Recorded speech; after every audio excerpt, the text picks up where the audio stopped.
Break کے بعد آپ کے سامنے حاضر ہیں۔ ملک کے حالات جہاں بہت خراب ہیں، لیکن ہمیشہ ہم کہتے ہیں کہ میرے ملک کو اللہ تعالیٰ نے ان نعمتوں سے نوازا ہے جو شاید ہی کسی ملک کے پاس ہوں۔ جب یہ لوگ کہتے ہیں کہ یہ ملک 1947 میں آزاد ہوا، میں کہتی ہوں یہ ملک شاید اسی وقت ہی وجود میں آ گیا تھا جب خدا نے یہ دنیا بنانے کا سوچا۔ اور ملک خدا داد پاکستان میں ایسے ہیرے موجود ہیں جو آج بھی اس ملک کو چلا رہے ہیں اور آج بھی اس ملک کے لوگوں کا خیال کر رہے ہیں۔ ان میں کچھ نام ہمارے سامنے موجود ہیں جو کہ آج اس وقت میں بھی، اس گہما گہمی نفسا نفسی کے دور میں بھی سیاست سے ہٹ کے، ذاتی مفادات سے ہٹ کے لوگوں کا ساتھ دے رہے ہیں۔ اسی میں ایک نام ڈاکٹر امجد ثاقب صاحب کا ہے۔ ڈاکٹر امجد ثاقب صاحب اور اخوت کے نام سے شاید ہی کوئی شخص ہو جو واقف نہ ہو۔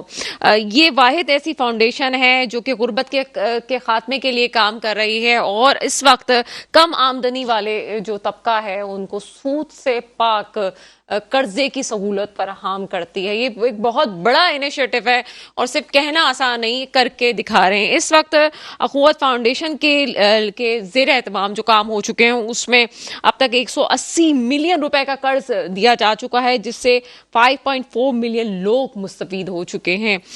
حال ہی میں پاکستان کے 55 سے زائد اضلاع میں آنے والے سیلاب میں اخوت کی جانب سے کی جانے والی امدادی سرگرمیاں بھی کی گئیں اور اس کے متعلق بہت سارے کام ایسے ہیں جس کے حوالے سے لوگوں کو اس لیے پتہ ہونا چاہیے کہ جو ایک کیفیت ہے نا امیدی کی وہ ختم کی جا سکے، اور ایسا ایک ہیرے ہمارے پاکستان میں موجود ہیں۔ ایسے ہی ایک صاحب ہمارے ساتھ موجود ہیں اخوت فاؤنڈیشن سے، ڈاکٹر امجد ثاقب صاحب، اخوت فاؤنڈیشن کے چیئرمین ڈاکٹر امجد ثاقب صاحب ہمارے ساتھ موجود ہیں۔ سر، پروگرام میں آپ کو ویلکم کرتے ہیں۔ تھینک یو ویری مچ جی، اللہ تعالیٰ آپ کو خوش رکھے فار دیز کائنڈ ورڈز۔ تو ایک چھوٹی سی میں بات تصحیح کر دوں، 180 ملین نہیں ہے، 180 بلین ہے۔ بلین ہے، اوکے سر، تھینک یو۔ اچھا سر، جہاں آپ نے ہمارا کہا کہ ہم شکریہ دے کے ہم آپ کا شکریہ ادا کرنا چاہتے ہیں کہ آپ ہمارے پروگرام میں آئیں، کیونکہ آپ جیسے لوگ اس ملک کی امید ہیں۔ نوجوان طبقہ جو ہے وہ بعض اوقات مایوسی کا شکار ہو جاتا ہے، برین ڈرین ہوتا ہے، لوگ مایوس ہو کے ملک چھوڑیں، لیکن آپ جیسے لوگ ہی ہیں کہ جس کی وجہ سے ہمیں پھر سے جینے کا حوصلہ ملتا ہے اور انہیں ملک سے محبت کا احساس ہوتا ہے۔ سر، کیا ابھی ہم نے جو دیکھا صورتحال، سیلاب کی صورتحال ہوئی اور اس میں اخوت فاؤنڈیشن نے بہت سارے کام کیے، اس میں سر فہرست کام کون سے ہیں جو عوام کو آپ بتانے چاہیں گے کہ یہ اس طرح اخوت نے جو ہے وہ سیلاب زدگان کی مدد کی؟ سب سے پہلے تو میں آپ کو یہ کہنا چاہوں گا کہ سیلاب کی صورتحال بعض علاقوں میں ابھی تک برقرار ہے۔ یہ ایک چھوٹی سی آپ سمجھیں کہ ایک شکایت ہے، یہ ایک گلہ ہے ان لوگوں کی طرف سے جو ابھی تک سیلاب کی وجہ سے اپنے گھروں کو واپس لوٹ نہیں سکے اور ان کے گھر کی چھت نہیں ہے، ان کے در و دیوار نہیں ہے، اور اس سخت سردی کے عالم میں ابھی تک بھی وہ ٹینٹوں میں پناہ گزین ہیں۔ تو پہلی بات ہمیں یہ جاننا چاہیے کہ ہمارا جذبہ کہیں عارضی تو نہیں ہے۔ ہم نے پہلے 2 مہینے 3 مہینے ریلیف کے لیے ان کا بہت خدمت کی، اس میں کوئی شک نہیں ہے۔ اس قوم نے اپنی بساط سے بڑھ کر ان کی خدمت کی، لیکن بات یہ ہے کہ مسئلہ ابھی طے نہیں ہوا۔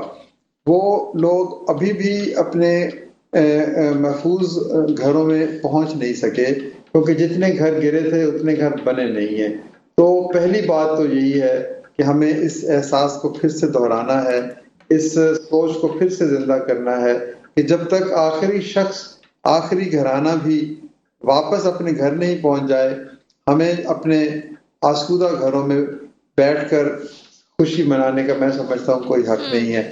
ڈاکٹر صاحب، قطع کلامی کی معذرت چاہتی ہوں، لیکن اس بات کو آپ نے بڑی اچھی طرح سے وضاحت کی، اور میں بھی اپنے پروگرام کے ہمیشہ بات کرتی ہوں کہ جب حادثہ ہوا، یہ سیلاب کی وجہ سے لوگ متاثر ہوئے، اس وقت بہت سے لوگ سامنے آئے اور اسپیشلی کراچی میں سے بہت سے لوگوں نے دل کھول کے مدد کی۔ بہت سی فاؤنڈیشنز ہمارے سامنے ہیں، بہت سے ادارے اپنے اپنے طور سے کام کر رہے تھے، لیکن اس کے بعد آخری صورتحال تک معاملہ نہیں پہنچا۔ لیکن اخوت فاؤنڈیشن کو ہم یہ دیکھتے ہیں کہ وہ آخری حد تک اس معاملے کو لے جانے کے لیے کوششیں کر رہی ہے۔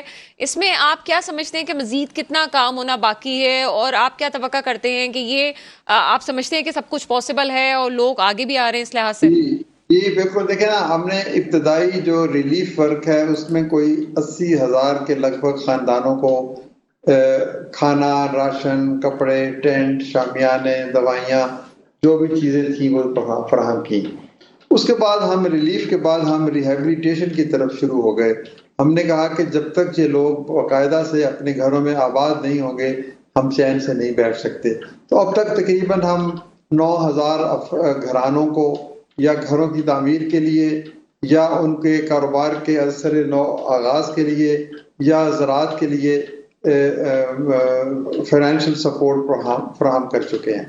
لیکن یہ 9,000 نہیں ہیں، یہ شاید 20,000 ہیں یا 50,000 ہیں یا 90,000 ہیں. تو ہم تو اپنی بساط کے مطابق کرتے رہیں گے، دستک دیتے رہیں گے، دلوں کو آواز دیتے رہیں گے. اور آپ کا میں شکریہ ادا کرتا ہوں کہ اس سیاسی ماحول میں آپ نے اثر نو اس دکھ بھری داستان کو پھر سے چھیڑا ہے کہ یہ لوگ جو ہیں ہم لاکھ سیاست کر لیں، کبھی ہم کھیلوں کی طرف چلے جاتے ہیں، کبھی ہم سیاست کے میدان میں کود پڑتے ہیں، لیکن یہ جو ہمارے بھائی ہیں بے شک آپ زندگی کے باقی کام کریں لیکن کم از کم ان کی طرف ہماری توجہ تو رہنی چاہیے. تو ہم نے اب ریہیبلیٹیشن کے موڈ میں ہیں. ہم دن بھر دن رات ہر روز یہی کوشش کرتے ہیں کہ آج 100 200 1000 2000 لوگوں کو یہ ریہیبلیٹیشن کا پیکج مل جائے. آپ کو اندازہ نہیں ہے کہ جب ان کے گھر کی چھت بنتی ہے نا تو اس ماں کے چہرے پہ خوشی کی کتنی ایک بھرپور سی ایک لہر دیکھنے کو ملتی ہے. تو یہ خوشیاں لوٹانے کا ابھی وقت ہے.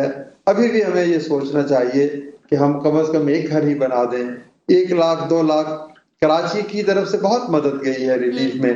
تو میں اہل کراچی سے ہی کہوں گا کہ باقی شہروں کے ساتھ مل کے وہ کسی کا ایک چھت ڈلوا دیں، اور وہ چھت بھی وہ لوگ کہتے ہیں کہ ہم قرض حسن کی صورت میں ڈلائیں گے، کوئی بھیک نہیں مانگیں گے، وہ پیسے واپس کریں گے، کسی اور کی چھت پڑ جائے گی. تو ابھی بھی جو ہے نا مشکل کے دن گزرے نہیں ہیں، اور یہ مشکل ان کی نہیں ہے، یہ مشکل ہماری بھی ہے. اچھا سر، یہاں پہ ایک بات سامنے آئی کہ اخوت فاؤنڈیشن لون دیتی ہے، تو یہ اس کا کیا کرائٹیریا ہوتا ہے؟ لوگ آپ سے رابطہ کرتے ہیں یا آپ کی فاؤنڈیشن خود رابطہ کر رہی ہے علاقوں میں جا کے؟ اس کا کیا سلسلہ ہے؟ جی، اس میں ہماری الحمدللہ 850 دفاتر ہیں ملک بھر میں. لوگوں کو پتہ ہے ان علاقوں میں، چھوٹے چھوٹے قصبوں میں، ہر صوبے میں، ملک کے ہر علاقے میں. تو لوگوں کو 55 لاکھ قرضے ہم نے دیے ہیں. گیا 55 لاکھ گھرانوں کو تو علم ہے نا، تو اس لیے ہمارے پاس ضرورت مند افراد کی کمی نہیں رہتی. پھر ہمارا دفتر کے جو ہمارے اراکین ہیں، ملازمین ہیں، وہ بھی سیلاب زدہ علاقوں میں خاص طور پر ان تمام دیہاتوں میں، شہروں میں، قصبوں میں جاتے ہیں اور دیکھتے ہیں کہ اگر کسی کا گھر نہیں بنا تو اس کو پھر ہم وہ سپورٹ آفر کرتے ہیں. تو اس طریقے سے یہ سلسلہ آگے بڑھتا ہے. بلکہ حال ہی میں پرائم منسٹر نے بھی prime minister youth loan scheme کا آغاز کیا ہے، تو وہ بھی بہت جلد اس کے تحت بھی قرضوں کی فراہمی کا کام شروع ہو جائے گا. تو اس کام میں تیزی آ جائے گی. لیکن میں حکومت تو خیر اس کی ذمہ داری ہے، میں اپنے بھائیوں بہنوں کو، ہم سب لوگ جو اپنے اپنے گھر میں بڑی آسودگی سے سردیوں کے یہ دن اور صبح و شام گزار رہے ہیں، ان کو بھی یہ احساس دلانا چاہتا ہوں کہ وہ بھی اٹھیں اور کسی ایک شخص کا ہاتھ تھام لیں.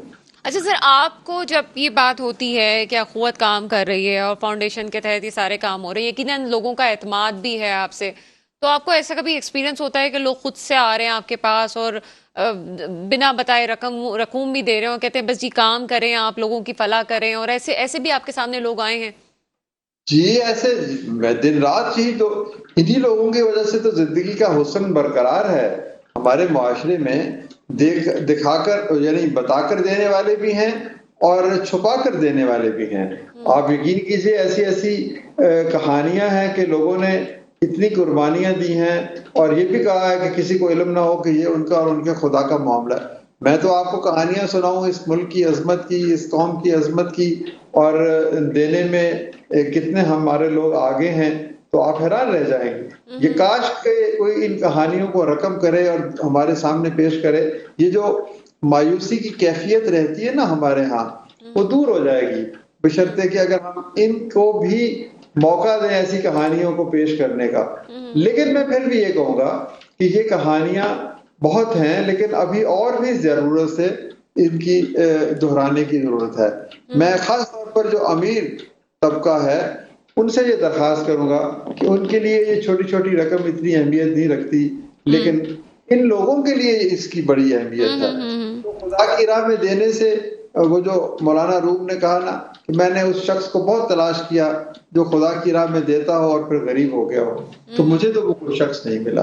بالکل ایسا ہی ہے، بالکل ایسا ہی ہے. وہ کہتے ہیں نا کہ ہے کوئی جو خدا سے تجارت کرے تو وہ خدا سے تجارت کیسے ہو سکتی ہے؟ تو وہ نیکیوں کی تجارت ہوتی ہے سر، کہ جو خدا سے کی جا سکتی ہے. میرا خیال ہے اخوت فاؤنڈیشن وہ ایک رول پلے کر رہی ہے اس وقت کہ وہ لوگوں کے مخیر افراد جو پیسے دیتے ہیں وہ یقیناً ان کو جو ضرورت مند ہوتے ہیں ان کو ان تک پہنچا رہی ہے. جی بالکل، یہی ہمارا مقصد. ہم ایک برج ہے، ہیوز اور ہیو ناٹس کے درمیان ایک برج ہے کہ ادھر سے اگر ہیوز میں سے کوئی شخص کسی کا ہاتھ تھامنا چاہتا ہے تو ہم اس شخص کو اس کے ساتھ ملاتے ہیں. تو یہی ہماری کریڈیبلٹی ہے، یہی ہماری ٹرانسپیرنسی ہے. اور الحمدللہ اللہ تعالیٰ نے ہمیں یہ موقع دیا کہ ہم معاشرے کے جو با اثر طبقات ہیں، جو مخیر حضرات ہیں، ان کو یہ احساس دلاتے ہیں کہ جب تک اس دھرتی پہ ایک شخص بھی غریب ہے تو ہم سب غریب ہیں. تو اگر ہمیں اس پاکستان کو خوبصورت پاکستان، جیسے ابھی آغاز میں آپ نے کہا کہ پاکستان آج نہیں بنا، پاکستان تو کب کا بنا ہوا ہے، تو اس پاکستان کے تحفظ کی ذمہ داری آج ہمارے اوپر ہے. ہم یہ نہیں ادا کریں گے تو یہ ملک قائم رہے گا، لیکن آنے والی نسلیں ادا کریں گی. لیکن ہم اپنے رب کے حضور، اپنے کریٹر کے حضور اس روز ہمیں سر جھکانا پڑے گا کہ ہم نے اپنے ان بھائیوں کو مشکل کے وقت میں اپنے سینے سے کیوں نہیں لگایا، ان کا ہاتھ کیوں نہیں تھاما. تو یہ احساس سب نے پیدا کرنا ہے. بالکل ایسا ہی ہے سر. اور مجھے یہ پروگرام کرتے ہوئے بڑا ایک احساس ہو رہا ہے کہ واقعی ڈاکٹر امجد ثاقب جیسے لوگ موجود ہیں جو کہ صرف اپنا دن رات، آپ یہ سوچیں کہ ہم وہ کسی کو ایک جو ایک خوبصورت تحفہ ہے آج کے دور میں وہ کیا دے سکتے ہیں؟ وہ خوبصورت تحفہ اپنا وقت ہوتا ہے. اور ڈاکٹر صاحب جیسے لوگ اپنا وقت، اپنی زندگی ایسے لوگوں کے لیے وقف کر رہے ہیں کہ واقعی جس کو سراہنا ضروری ہے ایسے اقدام کو. سر اخوت فاؤنڈیشن کے فیوچر میں کیا پلاننگز ہیں مزید؟ اس کے علاوہ گھر کی تعمیر آپ کر رہے ہیں، لوگوں کی مدد کر رہے ہیں، فلاح و بہبود کا کام کر رہے ہیں، مزید کیا آپ لوگوں کی پلاننگز ہیں اس حوالے سے؟ مزید یہ تھی کہ ہم نے ہر قریہ، ہر بستی، ہر علاقہ میں جانا ہے، کیونکہ یہ 10,000 20,000 نہیں، یہاں پر کئی لاکھ لوگ ہیں جن کو قرض حسن کی ضرورت ہے تاکہ وہ اپنا گھر بنا سکیں، اپنے بچے کو پڑھا سکیں، اپنا کاروبار شروع کر سکیں. تو ہم تو اس راستے پہ چلتے چلے جائیں گے جب تک کہ وہ منزل نہیں آئے گی جب ہم یہ کہیں کہ ہاں اب کوئی شخص ایسا نہیں ہے جس سے کسی بھی طرح کے سہارے کی ضرورت ہے. وہ دن آج نہیں آئے گا، 10 سال بعد آئے، 20 سال بعد آئے، ہم نہ ہوں گے، کوئی ہمسا ہوگا. تو انشاءاللہ تعالی اخوت کا جو ایک بنیادی تصور الحمدللہ اللہ تعالیٰ نے ہمیں توفیق بخشی کہ اس کو مواقعات مدینہ کے اس تصور کو عام کریں، اس کو ہم نے متعارف کروایا. لیکن ابھی وہ جو کہتے ہیں نا کہ چلے چلو، کہ وہ منزل ابھی نہیں آئی، نجات دیدہ و دل کی گھڑی نہیں آئی. تو جب تک وہ نجات دیدہ و دل کی گھڑی نہیں آتی ہم انشاءاللہ تعالی بہوے سفر رہیں گے. اچھا سر، جیسے آپ نے ذکر کیا تو اس طرح وہ بھی ہے کہ ہمیں یقین ہے کہ ہمیں چراغ آخری شب ہمارے بعد اندھیرا نہیں اجالا ہے. تو یہ نوجوان نسل آپ سے کنیکٹڈ ہوتی ہے، والنٹیئرز خود آتے ہیں آپ کے پاس، یا آپ چاہتے ہیں کہ وہ نوجوان نسل کو کہیں کہ آئیں جی ہمارے ساتھ کام کریں؟ نہیں، میں آپ کو بتاؤں کہ نوجوان نسل، میں جب بھی کہیں جاتا ہوں، کبھی کسی محفل میں، کسی تقریب میں، کسی یونیورسٹی میں، کالج میں، تو لوگوں کی آنکھوں میں ایک چمک سی نظر آتی ہے. ہمارے نوجوان جو ہیں ان کو صرف ان کے دل پہ دستک دینے کی ضرورت ہے. نیکی سے تو وہ پہلے سے آشنا ہے، کون ہے جو اس دنیا میں نیکی کرنا نہیں چاہتا. لیکن بات یہ ہے کہ اذان تو دینی پڑے گی نا. جب لوگوں کو آپ نماز کے لیے بلاتے ہیں تو ہم آپ سمجھیں کہ ایک اذان دے رہے ہیں، لوگوں کو نیکی کی طرف لانے کی جو اپنی بساط بھر کوشش کر رہے ہیں. تو یقین کریں مجھے نوجوانوں سے کوئی کسی قسم کی کوئی شکایت نہیں ہے، بلکہ خوشی اور فخر ہے کہ اس سیلاب کے دنوں میں، بارشوں کے دنوں میں انہوں نے ہماری اس طرح سے مدد کی. کوئی کپڑے لا رہا ہے، کوئی کھانا لا رہا ہے، کوئی دوائی لا رہا ہے، کوئی ڈاکٹر ہے. نوجوان ڈاکٹرز نے ہمارے ساتھ تعاون کیا، جگہ جگہ گئے، کیمپس لگائے. پھر لوگوں نے، اسکولوں کے بچوں نے ہمیں پیسے اکٹھے کر کے دیے، اپنے اپنے نئے جو کپڑے اور کھلونے ہمیں دیے کہ ہمارے ان بھائیوں، ان چھوٹے بھائیوں کو جو دور دراز کے علاقوں میں ابھی بھی پانی میں گھرے ہوئے ہیں، یہ کھلونا دے دیجئے. اب ایک بچہ اپنی چھوٹی سا